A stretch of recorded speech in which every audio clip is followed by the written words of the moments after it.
Okay. So basically, what we're going to do is I'm making this short video, and I'm kind of going to explain how to play the game. Because some people need to know. Especially whoever's watching. Especially you. So, kind of just going to run around and explain it. And then should give you a good sense of what you need to improve on or what you need to work on or what you just need to identify around the game. Because a lot of the time, new players do not understand what the hell is happening. And we're going to fix that. So, obviously, in ranked, the POIs are random.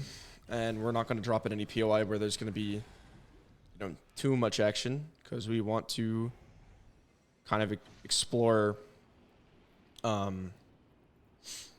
to loot, how to play, just kind of in general, right?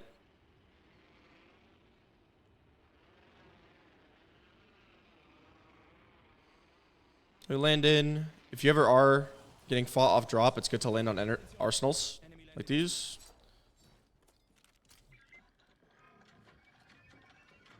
Then we see that there's one guy under us, and basically what we're going to do is we're going to gather info with our scan. So now we know he's directly under us. Be able to keep an eye on him. He's on the low ground, so we can drop. We can grab this R99, take a look, play the cover, get good damage. He jumps away. We're going to go ahead and chase that. And there we go.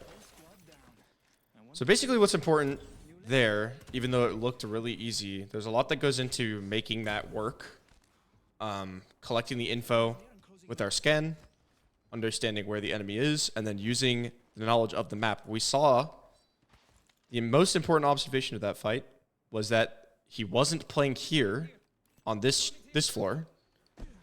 He was actually all the way down here, which means that there's only a couple places he can go. He can either zip up like this, in which case we'll shoot him, because we're looking over that, or he can run up the ramp and take the fight that he did take, which is attempting to play here, but we have a really nice angle on that railing.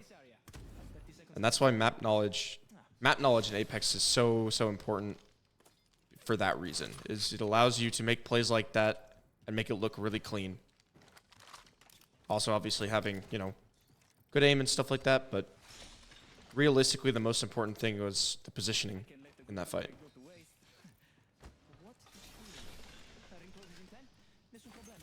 So as we loot around, you'll see that I'm probably doing a couple things that are different from the way that you play the game, which is simply that I'm constantly managing my inventory as I'm running and keeping my speed up.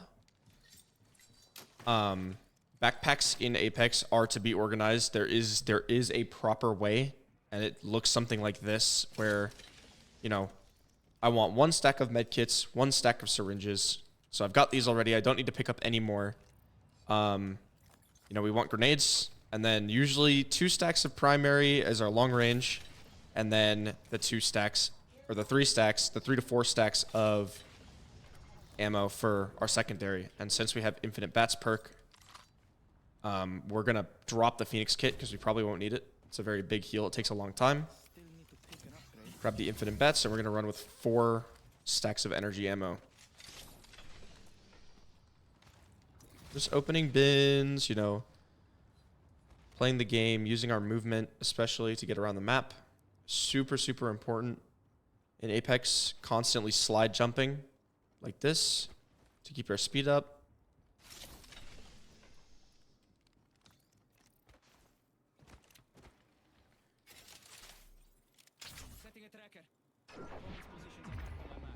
There we go. So we're going to go ahead and take this fight. They're playing out towards the right side. They're running out in the open. We're not going to shoot them yet because we want a better angle. We want a good advantage in this situation, right? So we see that they're running to the right. We're just simply going to mirror them. And this is a very important concept in, the macro scale of ranked.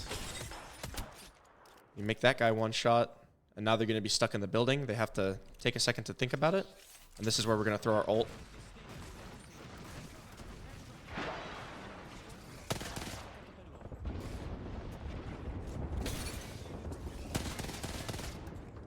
We miss a lot of shots there. That wasn't great. We'll use our movement to get up to the high ground. Knock that guy through the window. Get a nade in there. Make him think about it. Hear him drop down. Crack him.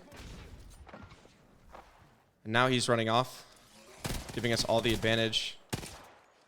He's one shot. Using our movement once again to catch up. And play fast. Don't give him a chance to heal. Always aggress in these sorts of situations. And we get the kills. So right there, my aim was not that great. I did not hit as many shots as I should have, nor am I proud of my mechanical display there. But what we did do to guarantee that we won that fight was, first, we stuck them inside the building, a building which I knew all the angles on. Clearly, I was using the windows effectively to kill people without them being able to shoot me back. I was using my movement to play on the high ground. I was using my, ultimate ability to keep them inside of the room that I wanted to fight them on. And I used my ultimate ability as well when one was low to isolate a 1v1 and try and take a 1v1 instead of a 2v1. And that's always what's important. You never want to take 2v1s. And Apex is all about the numbers. Fighting is about numbers. 3v1, don't fight 3v1s unless your team is the one with the 3. If you're going into a fight, never, even if it's a 2v2, ideally you want to try and isolate a 2v1 with your teammate. And that's where the communication comes in and the positioning comes in and all that. So we move along the map, we're still kitted with the same inventory. If we didn't have infinite bats, our inventory would look like this. 4 bats, 2 med kits. This is a great inventory. And I like this one a lot for the RE45 meta, especially because the RE45 eats fucking ammo all the time. We hit our scan. Okay, we see these guys are fighting, but let's identify where they're, let's really think about where they're fighting before we approach this. We're on the high ground. We see these 2 on low ground. Shoot at the low ground team. Make that guy one shot. They port away. So now it's just one team, and remember, we saw one guy on the left. We get tagged. All good. Using our Qs to block off choke points. You see we get the scans there. So now our goal is really to wait. There's 5 people around us, and none of these fights are advantageous because we're getting immediately third party. Right? So we're just going to use our movement, our passives, or whatever to keep watching. One team's running away. Okay. They went off to the right. So now we want to mirror that team. Because if we take any fight in the middle, they could turn back and they would have a huge advantage. So we're just going to kind of follow them into the zone. And in ranked, this will look a lot different because there'll be, 3 people you have to manage. And you might even get more openings. But sometimes you can't get distracted by how much damage you can do. It's really important that you understand where the advantageous fights are, and that fight is not advantageous. I would have to move across open space to aggress any team that I did get opening on. I'd have to probably use most of my utility, which is nades, my ult, and my tacticals to get info. So it's just better to keep moving and play a bit safer, and we'll take an advantageous fight later.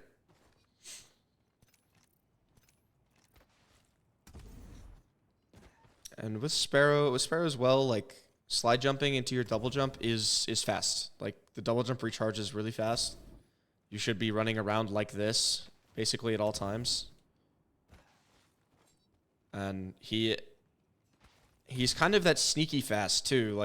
You wouldn't expect him to be really, really quick, but he is. He's possibly one of the quickest characters in the game for this passive. Okay, let's examine. So we see a team coming here. This team is sitting, but there's a gap right here we can take. We can go up and we can play this cover and we can shoot to the right, and this team took a fight on the player scan. So we're going to walk up.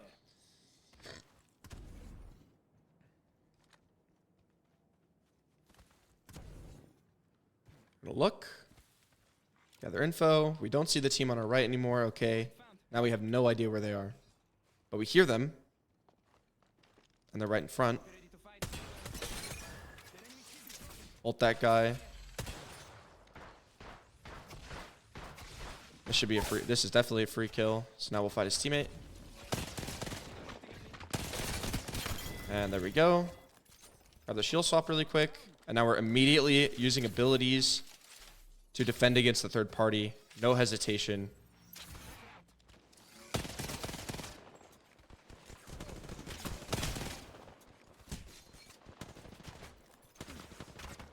And we die. Unfortunate.